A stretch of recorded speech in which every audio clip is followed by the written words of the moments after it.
You're listening to Female Founders with Claire Bartlett, the podcast that tells you what it is really like to be a female founder in today's world.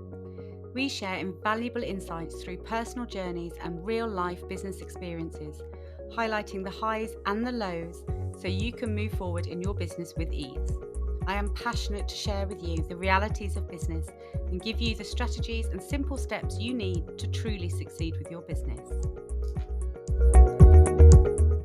Today's episode is brought to you by Xero Accounting Software, a champion of female entrepreneurs and a proud sponsor of the Female Founders podcast.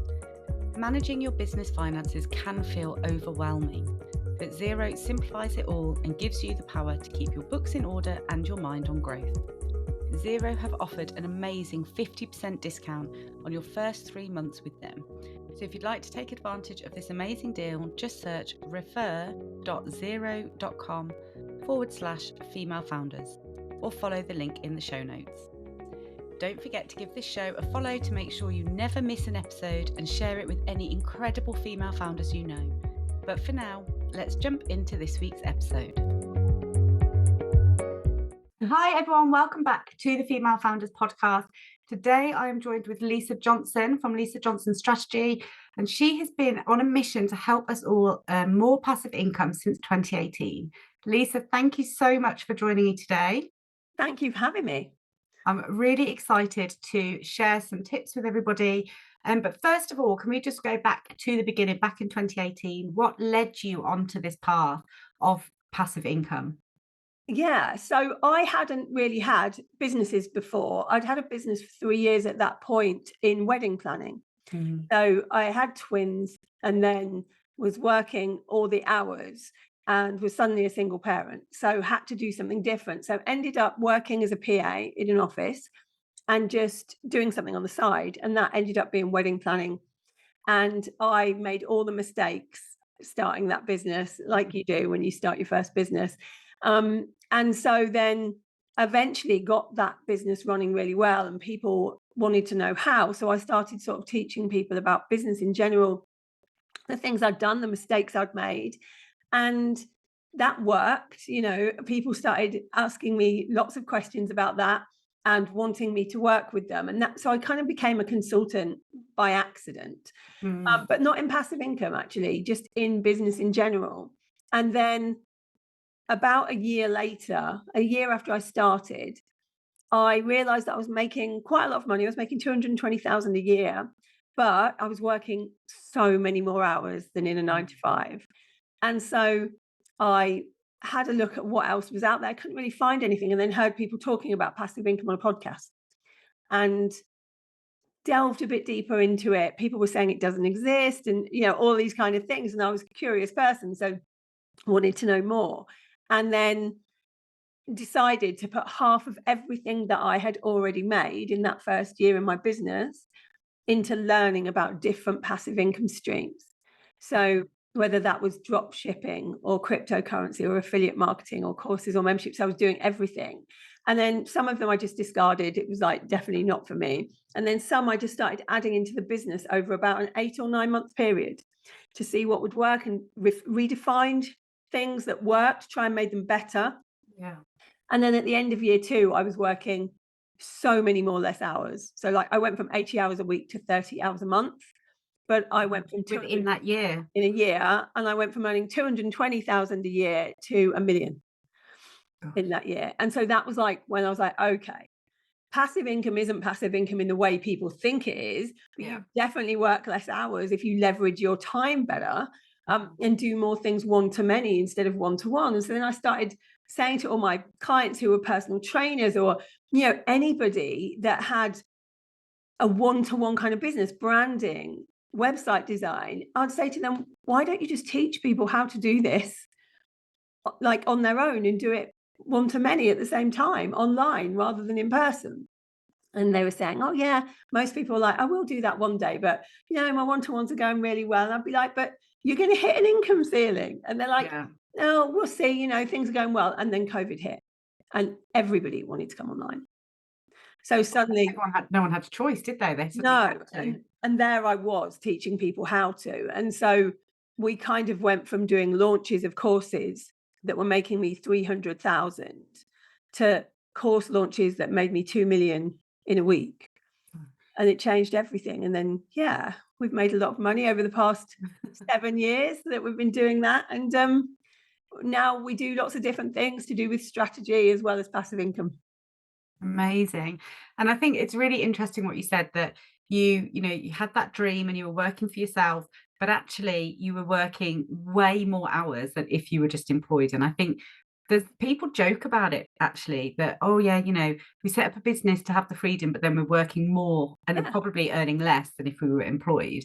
But Yeah. it doesn't have to be that way. And I think No. people just assume that's what you're signing up for if you're going to be an entrepreneur. And actually, you've shown the world at probably, the perfect time, like you say, when COVID hit and everyone was looking for an alternative way of trading, that there is another way and you can have so much more free time, Yeah. but actually also be growing your income. But I kind of think you can eventually.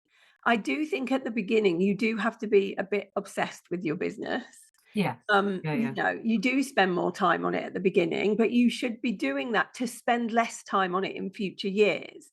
Like not just constantly working all the time, because I don't think that that gives you the life that you really want. Yeah. It's about balance, isn't it? And like you say, I read something, and I can't remember where I saw this actually, but they were saying that it's almost like a cult in the very beginning of your business. You're really needing to be like to be living and breathing it. But you go into a business when you have, absolute passion for it. Yeah. That isn't sustainable for the long term. No. So when you're in that, passion fueled, thinking about it and breathing it every second of every day, make sure that you're doing things in that time to sustain it in the future and to build that Yeah. balance. I think that's really important because 5 years down the line, you won't have the same passion. You Yeah. just won't. But also, you if it becomes your whole identity, if your business becomes your whole identity, you'll start resenting the business, Mm. even though you're the one that's done it. Like you're Yeah, resenting. you've done it to yourself. Yeah. Instead, it's much better off to try and find a balance where you still have the old passions that you had in life, whatever your hobbies were, all of those different things, go back to them. You don't want everything to be about business. Yeah, yeah, 100%. And talking about that though, and the separation of yourself and your business, how have you struggled with that? Because obviously your brand and your business is yourself. So it is Lisa Johnson. It always has been, and now it's Lisa Johnson Strategy. Yeah. Does that make that more difficult to make that separation? Not really. I've always thought of my business as a business with me as the CEO, regardless of what the name is. Right from the beginning, that's how I thought. So, if you've got customer service queries coming in or anything like that, you're writing back from the business, not from you.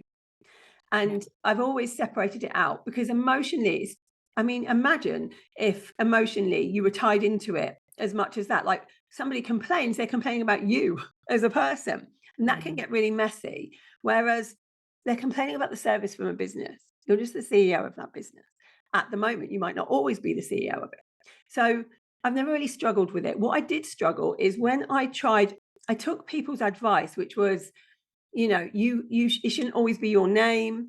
Like now that you've got up to this level, making multi seven figures, it needs to be a business on its own brand. You're just the head of it. So I changed the name of it and it became much more about my team than me.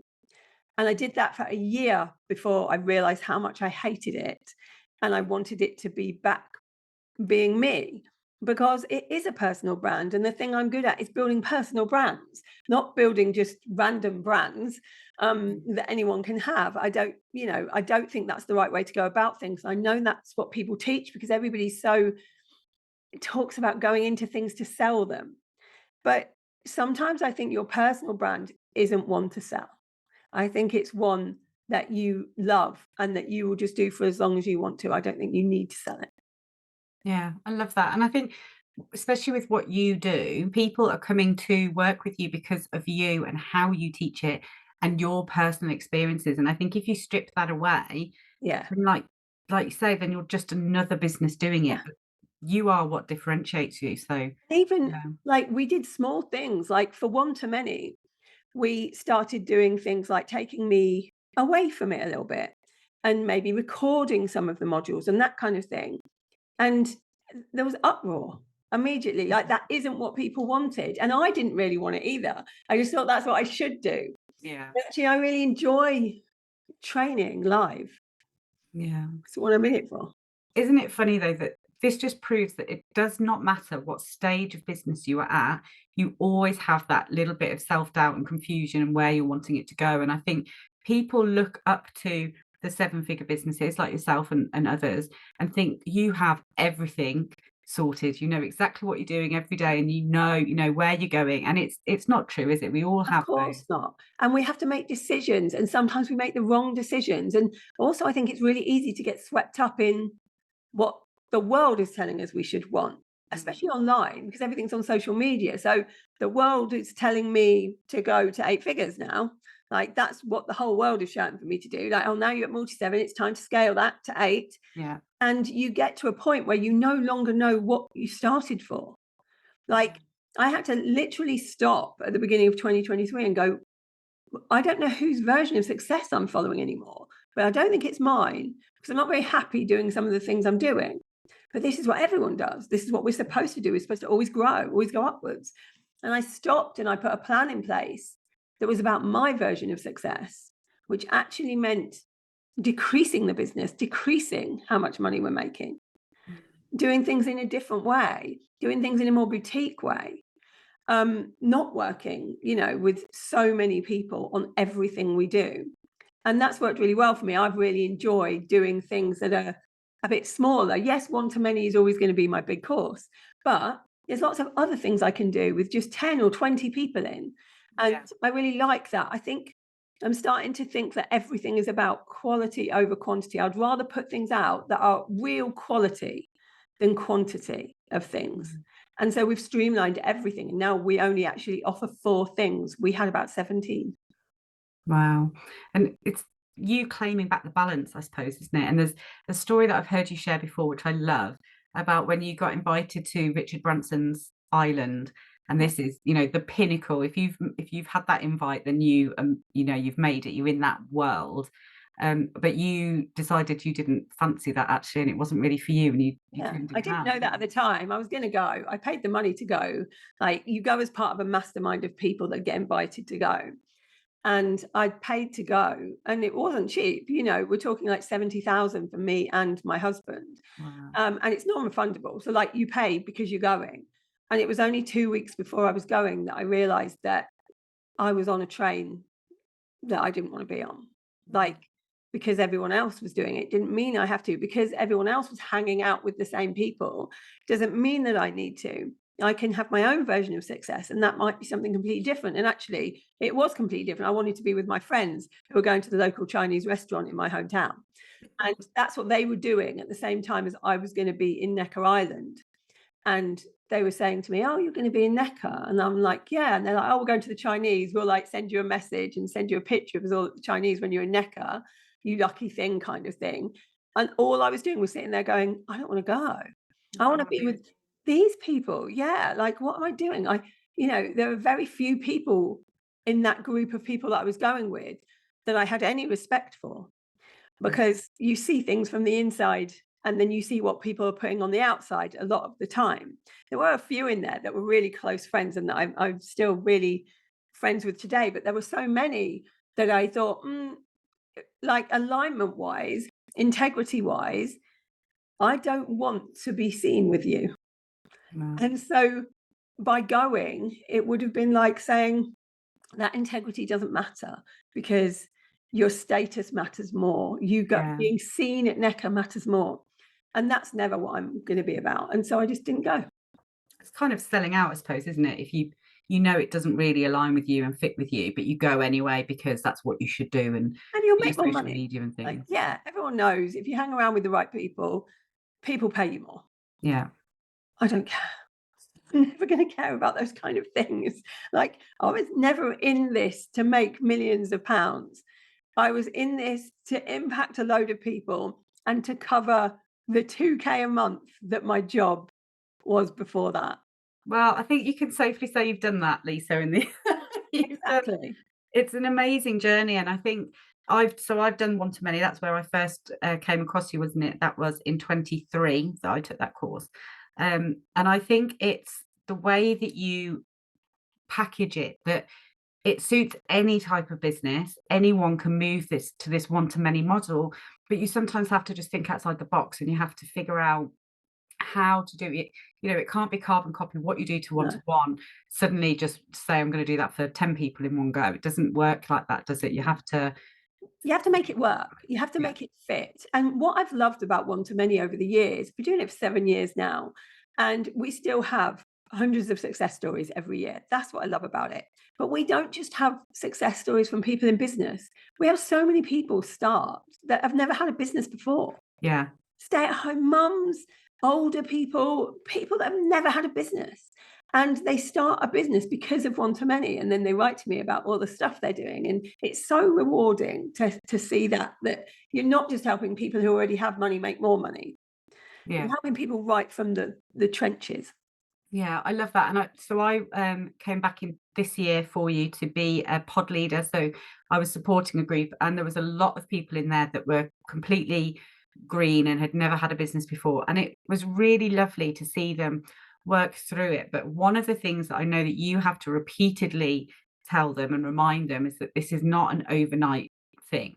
And it wasn't overnight for you, and it isn't overnight for anybody. And actually, probably for the first like 6 months to a year, it's just about building that audience and the grafting to put the Right. foundations in place, isn't it? Yeah. I mean, there were enough fake get rich quick schemes out there without me adding to it. And I knew that from the very beginning. And while lots of people were saying, oh, if you want to get people to come into your course, you need to use copy that says that, they can make their money back in the first month. I'm like, it's not true. You'll Yeah. get a unicorn that does that. Every now and again, we get somebody that happens to make all their money back within the first few weeks. But in the main, it will take longer. It's a long-term sustainable business. And so you expect that it's going to take 6 months to a year to be able to really start seeing a big difference. Yeah. So it's about patience, isn't it? And playing that long game. But if you go into something knowing that from the start, so you don't have false expectations of, what reality you're going to be facing, I think that's achievable. That's okay. But like you say, when you go into courses and they say you'll make X in 4 weeks and then you don't, You feel like then a that can failure. yeah, well, you can lose your faith in the entire business then, Yeah. can't you? So it's really important for people to understand that passive income is real and it can be hugely successful. And any business in whatever format can be hugely successful, but it doesn't happen overnight. And when people turn up in your world, you just appeared one day for me on social media and I was like, this is amazing. And to me, you've just suddenly appeared and then suddenly you're everywhere. It's always Yeah. the way, isn't it? Always the So way. I could have said, oh, Lisa's just made it overnight. She's just an overnight success. But you'd had years Yeah. previous to that, testing and trialing and building that business. And People that's say what that all the people don't. time. People say all the time, oh, well, you made it really quickly. You were an overnight success. They conveniently forget that I slogged it out for 3 years in the wedding business, like Yeah. every day to get to the point where I knew what I was doing in business. Yeah. It looks like an overnight success because people only see you when you start becoming visible. But Yeah, exactly. when you're trying to get visible and you're doing all the things, people don't know you're doing that. It takes Yeah. time. It takes time and it's a painful journey. It's not rainbows and butterflies every day, is it? You have to really No. push through and remember the reasons why you're doing it. And that the money comes from the unsexy things. Yeah. Not the fun things that you see, like, going on retreats and being on yachts and all of the nice things that we get to do. The money comes from the boring, consistent, everyday, unsexy things. Yeah. So, what's your tip to make sure you're constantly showing up, even when you're not feeling great, or you're having a really bad day, or something's going on, and you just can't be bothered that day? How do you make sure that you still show up every day? There are two things I do. The first thing I do is always remember that if I had a boss, I wouldn't be able to go, I'm just not really feeling like it today. So I'm not coming in or doing your filing.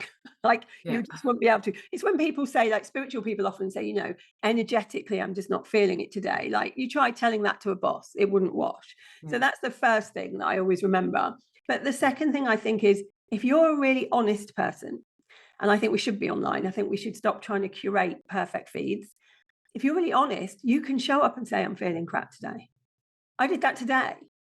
Like, you can tell I have a bad chest at the moment. My voice is a bit croaky. But I showed up and I say, my voice is a bit croaky today. I'm feeling a bit rough, but let's give things a go. Like, if you can be honest about it, then there's no expectation for you to show up perfectly. And I think if you take the expectation away for you to be perfect all the time and for you to be happy and positive all the time, then you're much more likely to do things consistently.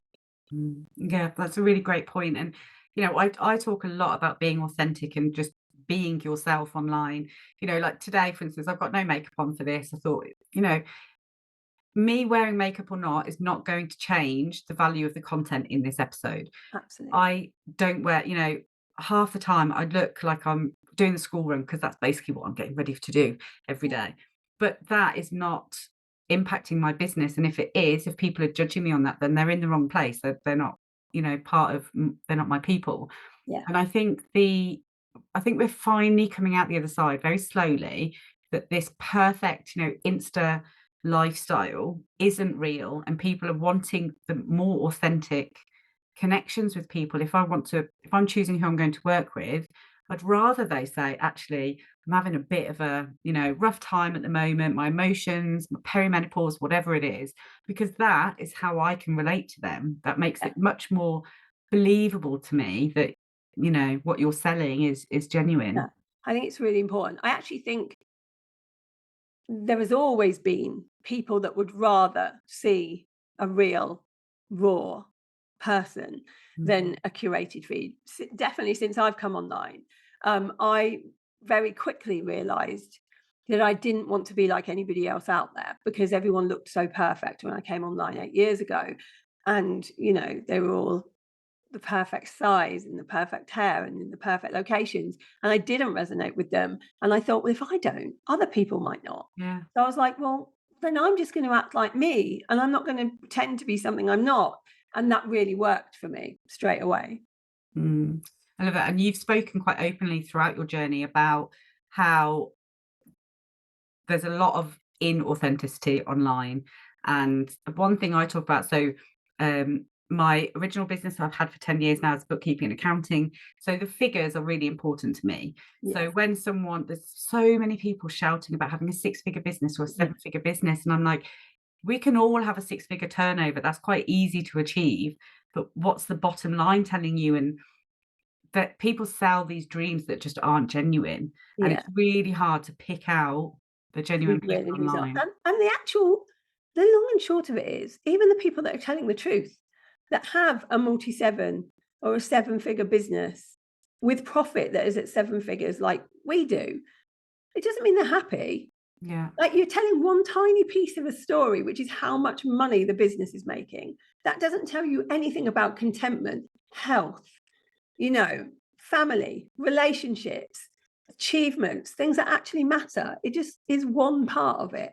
And we need to stop being drawn in by that one part because it's not the most important part. No, 100%. And I say a lot about, and you've mentioned it already today, your version of success, because success is a really personal thing. Some people might want 100 grand a month. Some people might want less than 100 grand a year, but they want to be able to sustain their dream lifestyle. Yeah. And there is a lot of pressure online about this success, but nobody can actually pin down what they're selling when they talk about success. And what So success is, like, it has to be what your enough number is. yeah, Like, when we start talking to people, we're like, what do you want? Like, let's work out, because it's all right saying I want more money for what? Like, for a start, but let's work out what the purpose is. Then let's work out what your enough number is. How much do you actually need to make a month to have everything you want in your life? It's often a lot lower than 7 figures. And yet that's what everybody seems to be shouting about.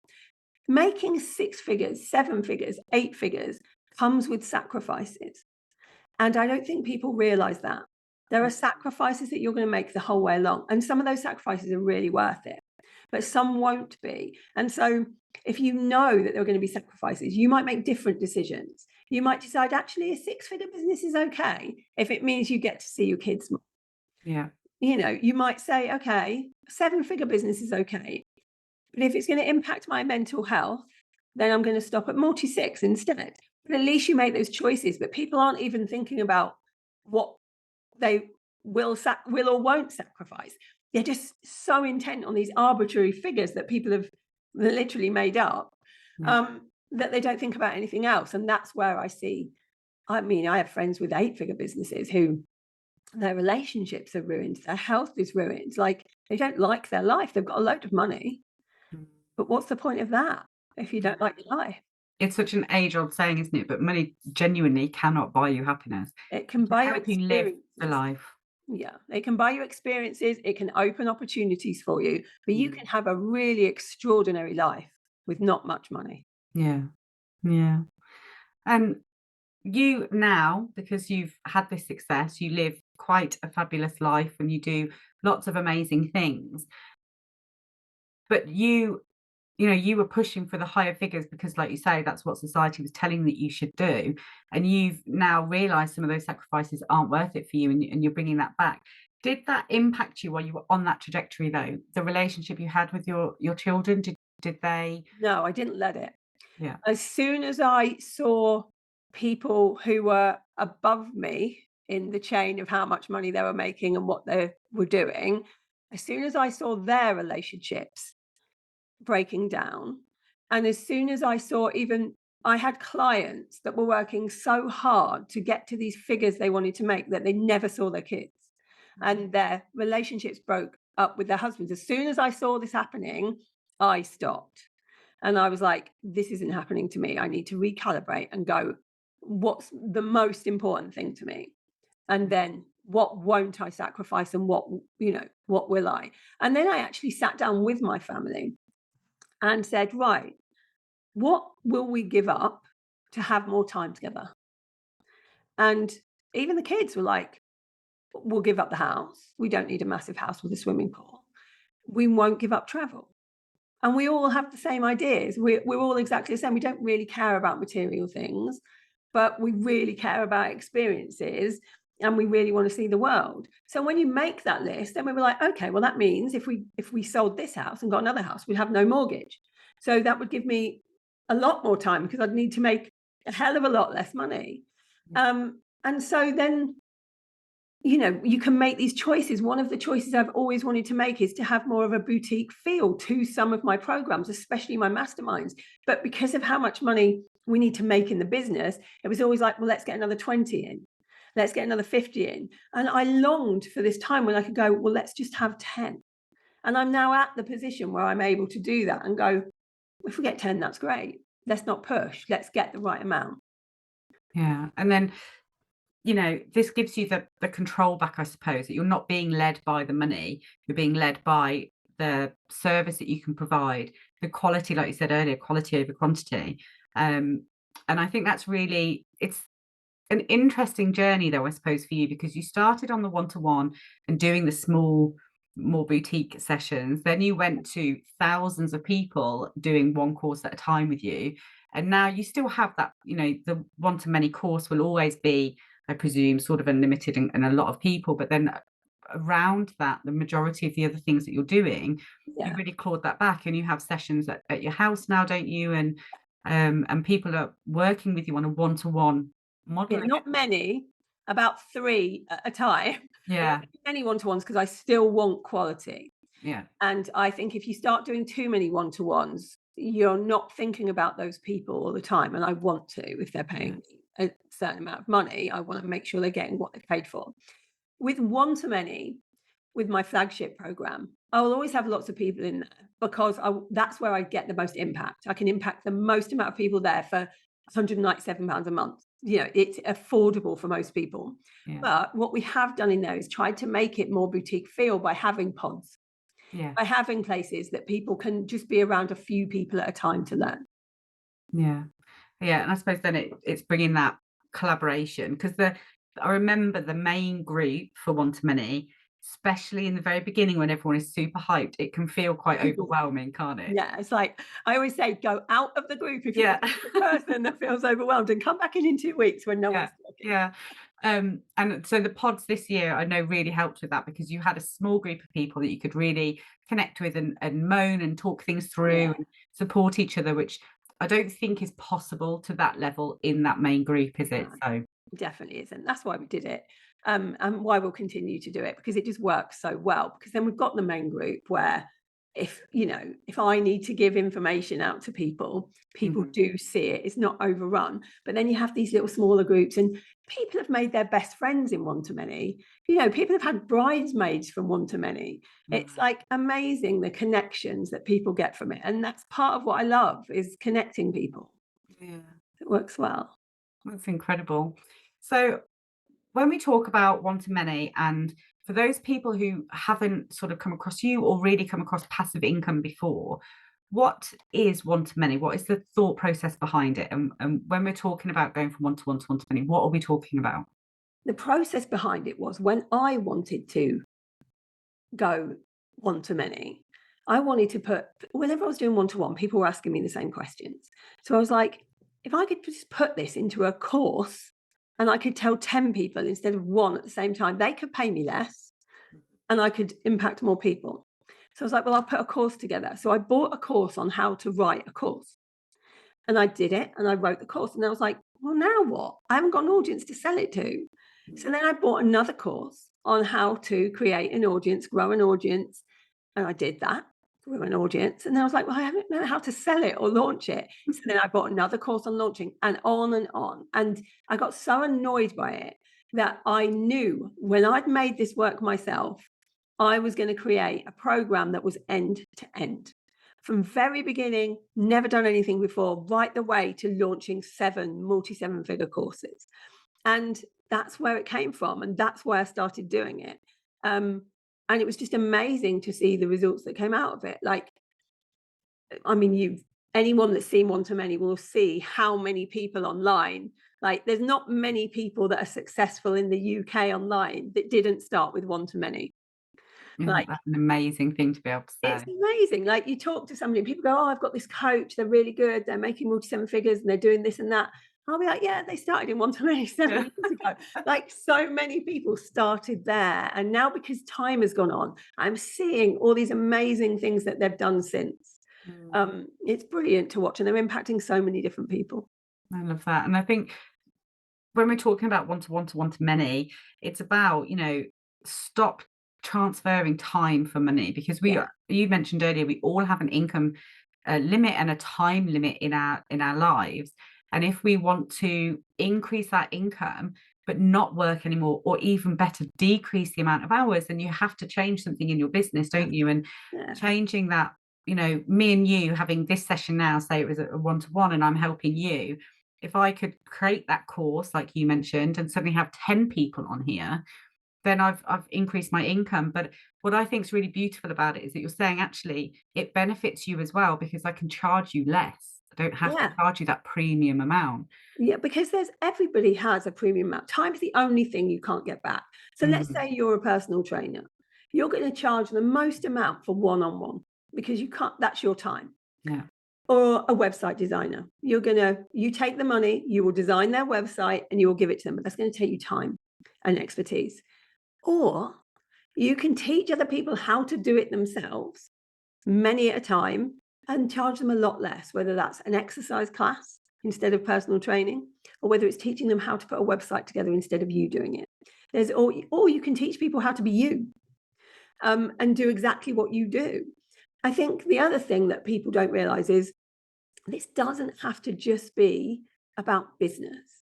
I've had so many success stories from people that have used life experience as their thing, whether it's going through a divorce, helping others who want to go through a divorce fill out the paperwork, whether it's hula hooping, knitting, potty training, how to be a father of daughters. There has been courses and memberships on everything you can imagine, sex, dating. And that's what I love about it, because we all have knowledge that someone will pay for. It's just knowing how to package it up and sell it. Yeah.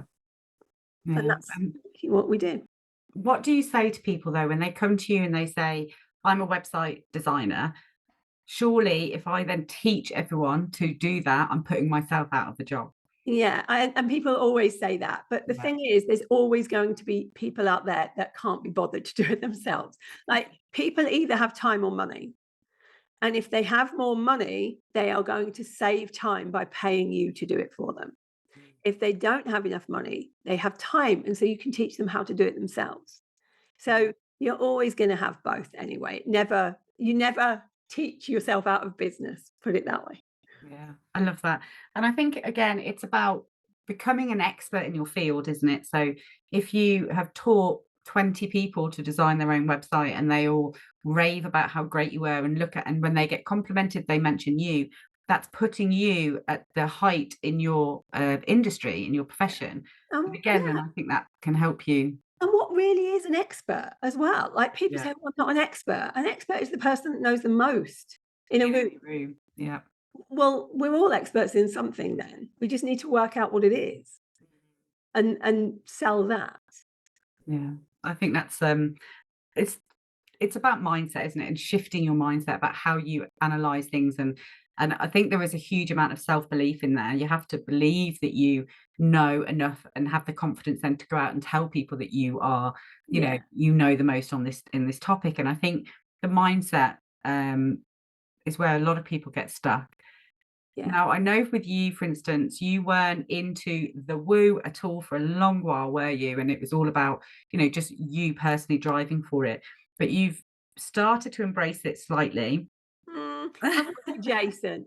I still am not a big believer in any of it, but I am more open to it. What I've always said is if spirituality is done in a nice way, in a good way, then there's nothing wrong with it. Because if it gives people hope, why does it doesn't really matter, does it? Exactly. What gives Yeah. them that hope? It means they're going to do more action. If they do more action, they're going to get more results, and therefore I'm happy. Yeah. It's the spirituality I don't agree with is when it's done with malicious intent, of which there is a lot. But you can say that about anything, not just spirituality, sales, anything. So it's just exactly the same. We've all seen people use spirituality to manipulate online, and that I don't like. No. Do you believe in the power of like manifestation and affirmations and those sorts of things to help you with Yeah. that self-belief? Yeah. I don't believe in manifestation in the way that some people teach it. Mm-hmm. I don't believe that if you draw a picture of a house and put it under your pillow, one day you'll get that house. That is how I was taught manifestation from The Secret. I do believe that manifestation is just putting a plan of action in place, knowing what you want and going for it. If you don't know what you want, you can't possibly get there. Manifesting is just knowing what you want in action.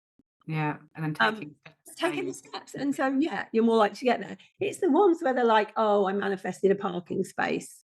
Like, come on. It's those that drive around long enough and there will be a parking space. exactly. It's a bit eye-rolly for me. But I feel like, yes, you need to have a focus. And your mindset does need to believe you can do it. Henry Ford said, if you think you can, you will. If you think you can't, you're right. And that's right. If you don't believe something's going to work, it's not going to work. Yeah. Because you won't put the energy into it. So how did you have the confidence in yourself in the beginning to push for, the success that you have? And did you, in the beginning, always plan to have the level of success that you have now? What did that look like for you in the beginning? Well, first of all, I didn't have any confidence in the beginning. I don't think many people do, but I am also a believer that if you do something enough, you gain the confidence. Mm-hmm. I think you have to try things. But in the beginning, I just wanted to earn enough money not to have to go back to work so that I could see my 4-year-old twins. It's as simple as that. And I got that. And then what gave me the confidence is the results that other people were getting. I think that it usually is that. I also had confidence because I am somebody that was bullied as a child. And so I believe that you can use negativity and things that have happened to you as a superpower. Like, all I wanted was to prove people wrong. Mm-hmm. And so when people told me I would be nothing and I couldn't amount to anything, and when people online told me I'd never get anywhere, all that did was make me want to prove them wrong. That definitely spurred me on for a few years to get to multi-7 figures. Your problem with that is when you start doing inner work and you realize that actually external validation doesn't matter at all and you don't need to prove anything to anyone, your reason suddenly goes and you find a new one. But yeah, it's, I think that different things can push you at different times of your life and business. And it's finding the one that will motivate you the most. So, you know, I've been through lots of different evolutions of what I need. Sometimes it's been money. Sometimes it's been freedom. Sometimes it's been proving people wrong. Now it's about impact. That's what matters to me. And yeah, you evolve. Yeah, they evolve as the business does, don't you? And Yeah, through the length of time that you've been in business, and the same for me, you know, our reasons and our drive in the beginning are completely different now. And I was completely. going to mention the bullying actually to you because I have a very similar story. You know, I did not have the nicest school experience, to put it, you know, politely. And I know that the as you grow and the more success you see, suddenly those bullies come back out online, and they're, you know, those keyboard warriors. And I absolutely love how you've dealt with that, because you've spun it into a positive, and now you actually use their um their quote, Trolling quotes. yeah, um to raise money, don't you, for charities, and you put them on t-shirts. How That's an amazing thing to be doing with them now. How did they impact you when it first started happening, and how did you shield yourself and your emotions from that Yeah. negativity? I think that because it happened really early, it was a good thing. So the biggest fear that I had coming online and being visible was I'd get bullied again, because I'd been bullied so much in earlier Mm, life. And people told me it wouldn't happen. It doesn't really happen. Of course it does. mm, Um, and it happened really quickly. Like within the first year, I got really badly bullied, more wow. badly bullied than I've ever been in that first year. And so I had to grow a thick skin really quickly. I nearly gave up when it happened. I did hide for a while, if I'm honest about it. But then somebody said to me that you can either hide or come out of this industry that you dislike so much of, or you can show people that it doesn't have to be this way by becoming so successful that people listen to you and see there's a different way of doing things. And that seemed like a good thing to do. And so that's what I did. That's what you did. Um, and then the more you, weirdly, the more trolling you get, the more successful you are. And the more successful you are, the more you know other people who are also successful. And they get trolling all the time. Suddenly it doesn't become very, very relevant. If 10 of you are getting trolling every day, it becomes none of you, It because it takes doesn't the matter. personal edge off it. Yeah, because we're all getting it all the time. So it doesn't mean anything. I think it's why celebrities and influencers can cope with, you know, all the messages they get on Tattle and those kind of things, because they know it's going to happen, because that's what they all get. And I learned a lot about how hurt people, and how you will never be trolled by someone doing better than you, which don't, you know, that can be a good And thing. that's a very powerful statement. I love that. Yeah. But it also makes you think, if they're not doing better than you, what is going on in their lives? Mm, Why are they feeling insecure? Why are they feeling they need to do this? They're not doing it from a good place. How must they feel every day, being that type of person that feels so jealous or so triggered by you that they need to say mean things? That can't be a good place to live in either. So it's a lot, if you learn this stuff about where it really comes from, we're all our 6-year-old selves, I believe, just acting like we did then. And if we learn that, it's really hard to be angry with people. And if you're not angry with people, it doesn't affect you as much at all. If you just sort of pity people and go, oh, I hope they're not having, you know, for them to act like that, they must be having a really crap time in life. yeah. So I can't really feel angry at someone that's going through that. And so I did nothing for a long time. I just ignored pretty much everything. I used to defend myself online, especially from other competitors. Now I just don't even I don't even bother. I don't even care what's being said. But I had a few people come to me who were clients who were being trolled. And it made me think, what can I do that will stop them feeling like this? Because they're not at the stage where they're seeing all of their peers being trolled as well. Yeah. And so that's how I came up with the t-shirt idea, because I thought, if I can make t-shirts with these slogans on that people are saying to me, whether it's she only makes her money on OnlyFans, or oh my God, she looks like an Essex fishwife, all these different things that people have said. Someone once said, we choose the best ones, the funniest ones. Someone once said, she looks like a cross between Claudia Winkleman and Alan Partridge. And I loved it. That was the first one I put on a t-shirt because I wanted to wear it. Yeah. And then other people bought these t-shirts. And so we said, well, why don't we give some of the money to Bullies Out, who I'm an ambassador of? But what that did was it made other people, when they started to get trolled and bullied, instead of breaking down, they'd bring it to me and go, look, I've got a comment that I can put on a t-shirt. And it became something people wanted. Yeah. And I love that, because it only affects you if you let it affect you. If you see it in a different way, it becomes a very different thing. But that's with everything in life. And that shows us that, because if people are now excited to get troll comments because they can make it into a t-shirt, that shows that it never really should have hurt us in the first place. Yeah. I think with anything in business, the first time anything happens in a slightly negative way will impact us. I think it's really hard to not, when you haven't built that shell. So I remember, for instance, in my bookkeeping business, the first time a client left us, I remember phoning my husband and crying in tears, like, why is this happening? It was absolutely nothing to do with us and our service. And actually, it happens quite a lot in that industry.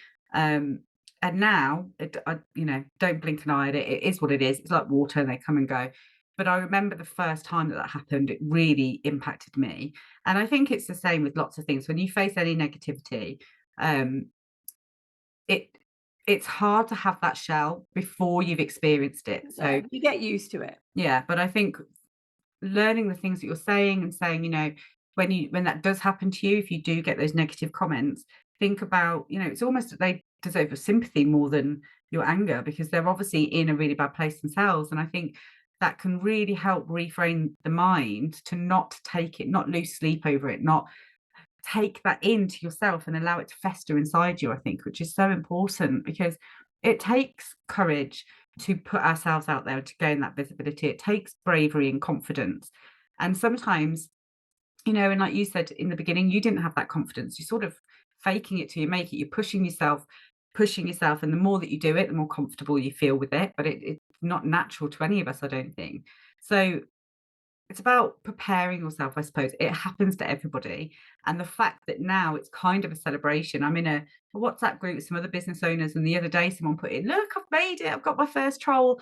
And it's just changing the narrative. And I think that's a really, really beautiful thing, that now we can look at it and not, take it to heart and not feel that impact that it once probably had on a lot of people. I haven't had any near enough good enough for t-shirts yet, but I'll keep my eye out and I'll keep you posted when that happens. Keep your eye out. So, Lars, I just want to thank you so much for joining us today, Lisa. Honestly, I think there's so much just beauty in your journey, and the things that you've been through and the things that you're still intending, to do with your business. If there is someone listening to this right now who is, burnt out, they've really reached their capacity in their business, and they're thinking about passive income, or just, how they can change their business, what are the 3 things that you would say for them to look at and just to consider within their business right now? Yeah, the first thing I would do is write down who you'd really love to work with in a one-to-many capacity, who you want to impact. Then go and ask those people what they want, what their problems are. Come up with a solution that you can give them for free or for very low cost to build your audience. Because once you've built that audience, everything else is easy. It just falls into place. Yeah. And do you say, because there's the conversation all the time about ticket prices, and they have a low ticket offer, high ticket offer, place yourself in the middle. So, do you agree that in the beginning to just do those low ticket offers just to grow that audience? I don't think that's the first thing that you should do. I think first you should do one-to-one to get your high ticket in. Yes. So that you're not worried about the money. Then I think you should do low ticket to grow the audience. So when you go into that first one-to-many model, that's when you create that lower ticket offer. Brilliant. Lisa, thank you so much for joining us today. Where can people find you as the best place for them to find you if they want to connect? Best place is Instagram at Lisa Johnson Strategist. I'm always on there and I answer my own Instagram, so you'll get me if you write to me. Amazing. And you have a podcast as well, don't you? Yeah, my new podcast is At Home with the Johnsons, and it's me and my husband and kids. And just life and business in one, really, that podcast. Amazing. Brilliant. Well, thank you so much. All to our listeners, thank you for sticking with us. I will see you all next week on our next episode. And for now, Lisa, thank you once again, and I will catch up with you soon. Thanks. I hope you've enjoyed today's episode, which was brought to you by Xero Accounting Software, a champion of female entrepreneurs and a proud sponsor of the Female Founders podcast.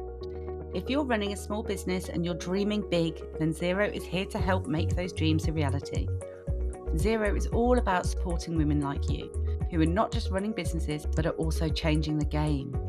So whether you're just starting out or you're scaling up, join a global community of female founders who trust Xero to manage their finances efficiently. Just visit refer.xero.com/female founders to learn more. But for now, don't forget to hit that subscribe button and share this episode with all the incredible female founders you know. And together, let's change what it means to be a female founder in today's world.